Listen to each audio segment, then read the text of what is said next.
has encontrado a tus colegas. Tu nuevo líder empieza a sonar. Un nuevo ritmo te hace vibrar. Tu chica ya se tiene que ir a cenar. Tantos momentos has querido atrapar. Cuando ese ritmo se repite en el bar. Ya no controlo, me pierdo a tu lado. Todo es perfecto, hoy he conectado. Chicos, solo chicos.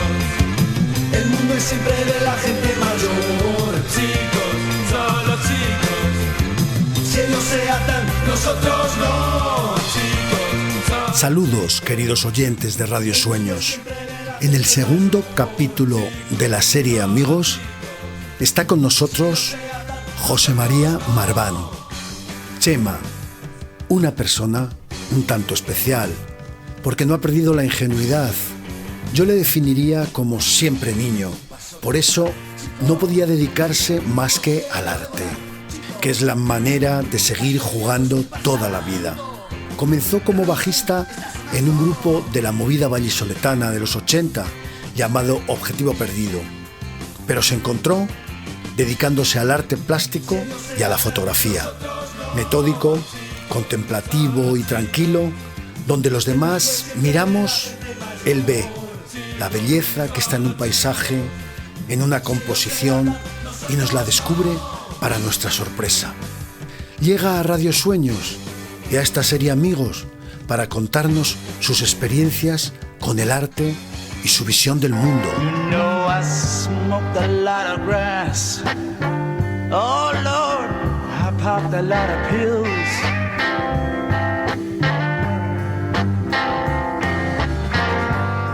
But I've never touched nothing that my spirit could kill.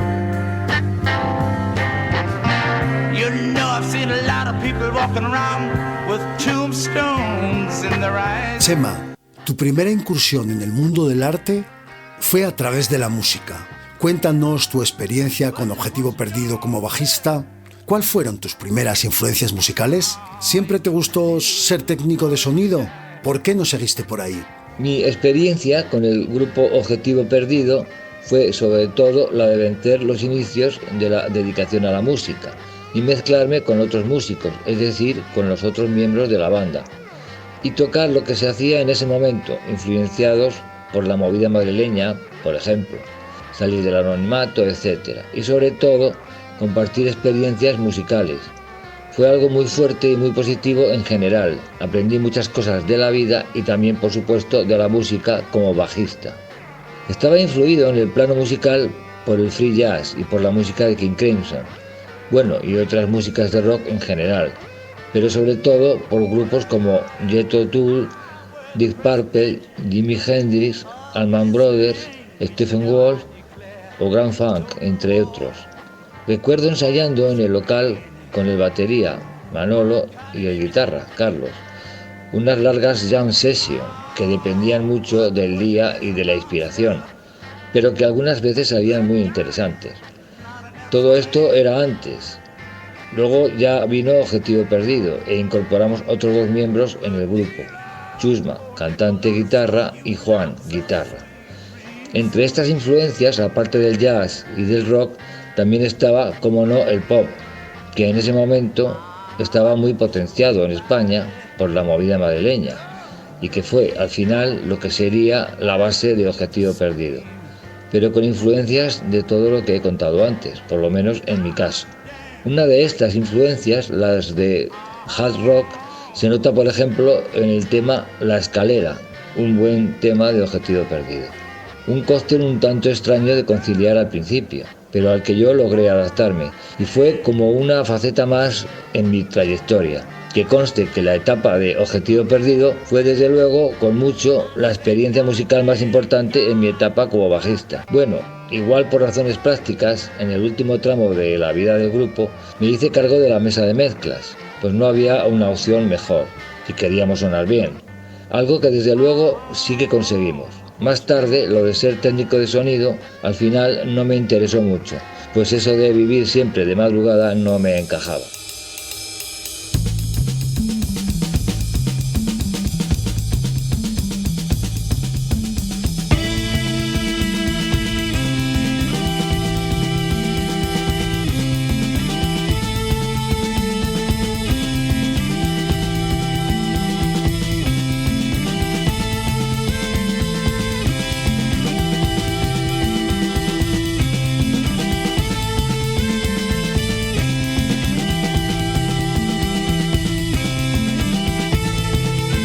Chema, desde tu pasión por la música y por el bajo eléctrico, llegaste al mundo de la plástica y de la fotografía.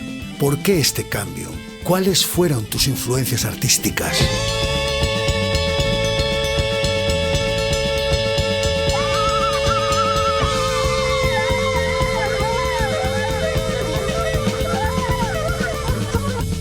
Bueno, el caso es que empecé a interesarme por el arte, el contemporáneo en concreto, y en poco tiempo me lancé a ese mundillo. Aunque las experiencias acumuladas de músico y técnico de sonido me sirvieron muchísimo, claro. Quizá por necesidad de mi propio carácter terminé eligiendo este camino, el de las artes visuales. Empecé casi pintando cuadros abstractos muy influenciados por Kandinsky y sobre todo por las vanguardias, artistas como Miró, Tapies, Millares, José Guerrero, el grupo El Paso de Madrid y Daualset de Barcelona. También, por supuesto, las influencias del Museo Abstracto de Cuenca. Al mismo tiempo, pintaba algunas cosas figurativas para coger soltura y color. Esto me duró un tiempo. Luego empecé a incorporar el ordenador, al principio solo para catalogar, pero pronto para crear obras digitales abstractas, que luego mezclaba con las pinturas analógicas. Empecé a escanear y a usar una cámara. Después de un tiempo, y ya cuando aparecieron las primeras cámaras digitales, en el 2003, ya me lancé a una etapa de composición por programas informáticos en la que sigo ahora inmerso. Entonces, con unas influencias ya muy distintas, más cerca de la fotografía contemporánea y sin perder de vista las otras artes visuales, instalación, vídeo, etc., es decir, lo multidisciplinar. Me interesaba muchísimo borrar las fronteras clásicas, como pintura, escultura, fotografía. Me lo tomé como una revolución personal. Me parecía una aberración, algo contra lo que debíamos luchar. Aún hoy me lo sigue pareciendo, por lo que me considero un artista visual que utiliza la fotografía como una herramienta más. La evolución después de las vanguardias sería, en mi caso, hacia el minimalismo, y ya más tarde me empezó a interesar mucho la fotografía conceptual. Por ejemplo, fotógrafos de la escuela de Düsseldorf, como Thomas Ruff, Axel Huth, Wolfgang Tillmans y desde luego pintores como Ansel Kiefer me han influido siempre.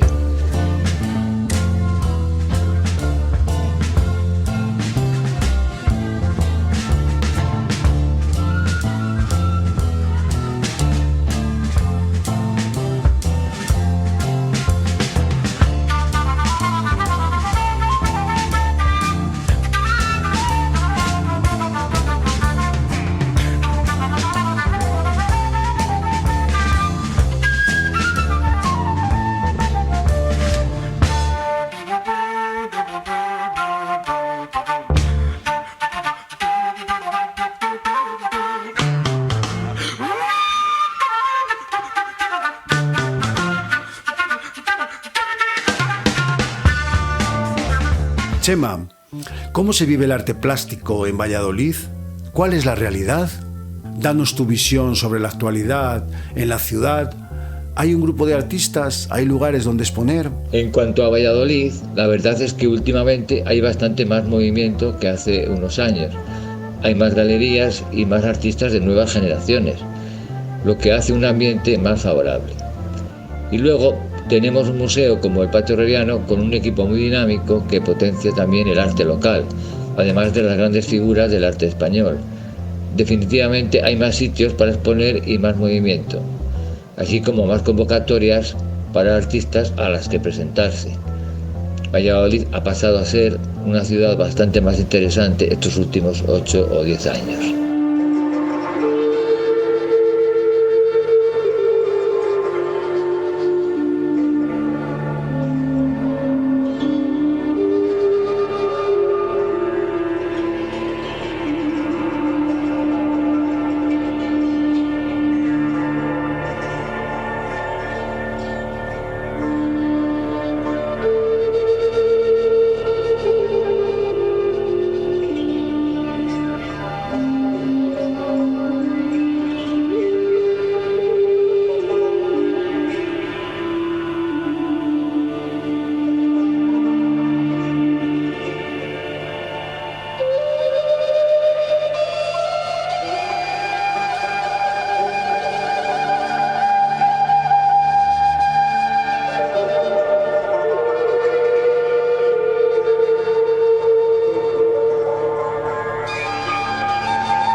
Chema, danos la visión de la vida desde el punto de vista de un creador como tú.